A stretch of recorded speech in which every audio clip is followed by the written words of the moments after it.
Welcome to another fun STEAM session with Brimbank Libraries. My name's Jennifer, and today we're going to learn a little bit about forensic science. So it's a certain type of science that is used in criminal investigations. So it uses a bit of biology, chemistry and physics to help sort of determine what happened at a crime scene. So things that analyse the fingerprints, blood samples, any sort of DNA evidence that they can find. So there's lots of interesting stuff. We're going to do a few little fun activities.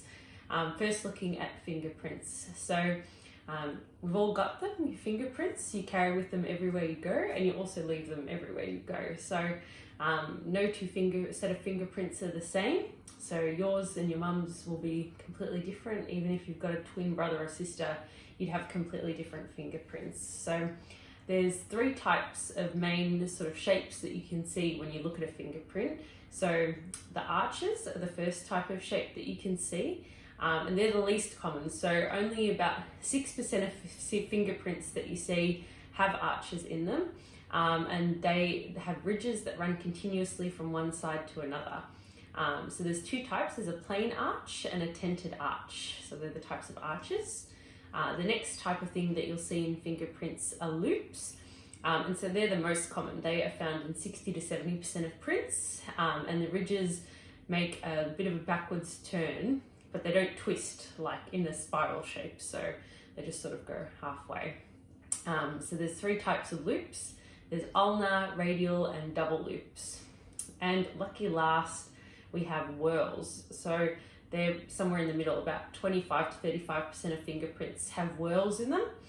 So the ridges turn in a whole circuit. So they do a full circle, a spiral shape. And there's three types. There's a plain whorl, a central pocket loop whorl, and an accidental whorl. So all up, there's 8 different types of patterns that you can find in fingerprints, but they comprise of either arches, loops, or whorls. So we're going to have a look now at our fingerprints and how to find a fingerprint, I guess. So I've got a little sheet here, which is something you might be able to draw up yourself. So these will be all the fingerprints I take with my right hand, and these are all the ones with my left hand. And I've got a picture of a loop, a whorl, and an arch up the top there. So I'm lucky enough I've got some ink pads here. So I'll try and do one with an ink pad, and then I'll show you another way that you can do a fingerprint. So you just sort of roll your thumb across like that.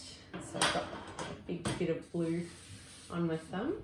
So I'm going to put it on the right thumbprint now and just roll my thumb across. And that's given me a fingerprint. So I've got my first fingerprint. I think I did that a bit big actually. I might do it one more time. So there we go. So I've pressed down flat and I've gotten my first print. You might not have the ink pad, so I'll show you the other way that you can do it.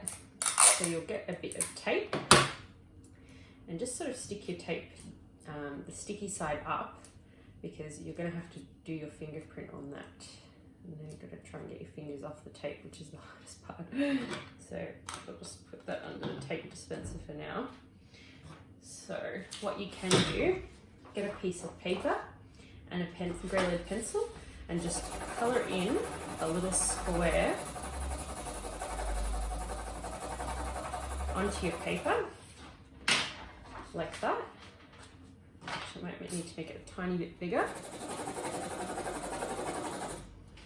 Okay, and now I've got my index finger on my right hand, and I'm just going to rub it till I'm completely covered in a grey lead. Now, with my little bit of sticky tape that's stuck to the dispenser now, I'm going to stick my finger down on top like that. And when I pull it off, I should end up with a print. So I'll stick that down. And you should be able to see my fingerprint. I think that actually turned out a little bit better than what the ink did. And I can see from the picture here, I've got a whorl on my right index finger. So you can repeat with all of your fingers and see what sort of shapes you have. So that's a bit of fun. And something else that you could do with fingerprints, you know, you leave them behind on everything. So something like a jar, you could push your fingers down onto the jar and see if you can get a fingerprint off of the jar. So let's see. Another top tip someone told me is to sort of rub your finger around where your forehead is, because you have a little bit of oil there, and sometimes the oil helps to show up the prints even better, because your fingerprints, you basically leave them even better impressions if they're a little bit oily, so that might help as well. So I've done that, so now we can put a bit of powder on this jar and do a bit of a dust and see if we can find any fingerprints. So you could do this at home. Maybe you could do it on your phone or something and see if you can find any. And I can see some fingerprints there. I think it's probably going to be a bit hard for you to see on the camera, but there are some on the jar. So then you could take some of your tape and stick it over and pull it off. And then you could probably pop it on some black paper so you could see the white prints a little bit better.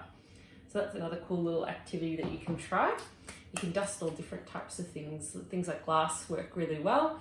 You could try dusting your fridge door handle, and then you could work out who in your house uses the fridge the most. That might be a little fun activity. So next we're going to look at secret messages.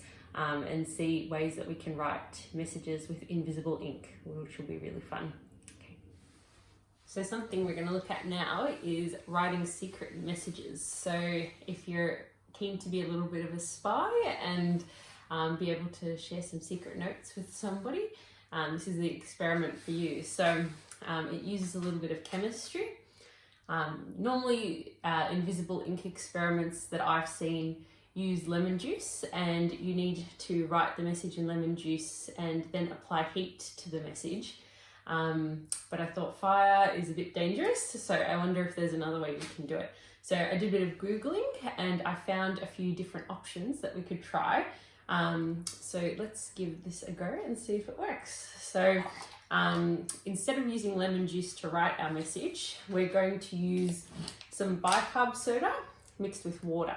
So this will act as a base. So a base is something that will react with when another chemical is added. So when we try and add something else to it, we should be able to see the message. So this is what we'll use to write our invisible message. So I put 1 tablespoon of bicarb in here, mixed with half a cup of water roughly. So you just mix it around and then write your secret message, and then wait for it to dry. So maybe I'll write, I love cats. There we go. So this is a little bit wet. So we're gonna have to wait for that one to dry, but here's some I prepared earlier. So we'll be able to try and reveal our secret messages. So I saw a few different ways that we could do this, using a few different acidic chemicals that we can use. So something that we can use is something you might have in your very fridge. So you can use a blueberry. So a blueberry contains a little bit of acid. So when you taste it, it probably tastes a little bit sour at times. That's the acidity. So you can try using a blueberry to smush it over the message, and it will react with the bicarb soda.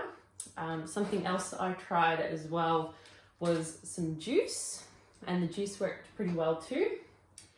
And lucky last is the one I haven't tried yet and I'm very curious about. I found a recipe that said to try using some rubbing alcohol and some turmeric powder. So we've got 3 options here. So let's give it a go and see what works best.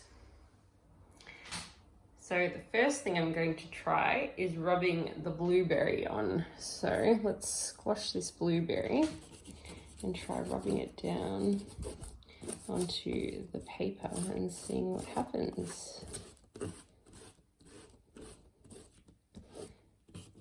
Wow, and that worked pretty well. It says, I love science. I ran out of a bit of space there, so it just says, I love cyan. But you can see that that was able to reveal our secret message. Awesome. So if you've got any blueberries at home, this might be an experiment you can try. Let's try our next one. So for our next one, I'm going to try using some orange juice. So I'll get my brush and I'll start brushing down on the paper and we'll see what happens. Oh, looks like I can already see some words appearing. Oh, I wonder what this is going to say. It might say something similar to the message we just had, I think.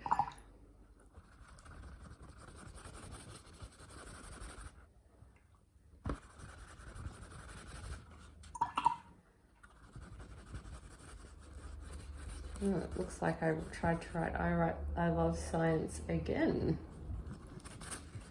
So the orange juice looks like it works pretty well too. The bottom of the message is a bit hard to see, but that still worked pretty well, I think. Now to try our lucky last, to try the turmeric and rubbing alcohol. Let's give it a go. So this is the turmeric and rubbing alcohol mix. And we've got our last sheet of paper. So let's see what happens when we paint over this one. Oh, wow. I don't know if you can see that on the camera. Let's see. That is having quite a strong reaction. There we go.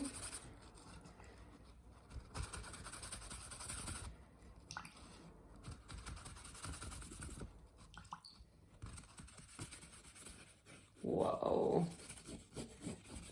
I think this probably worked the best out of all three that we tried.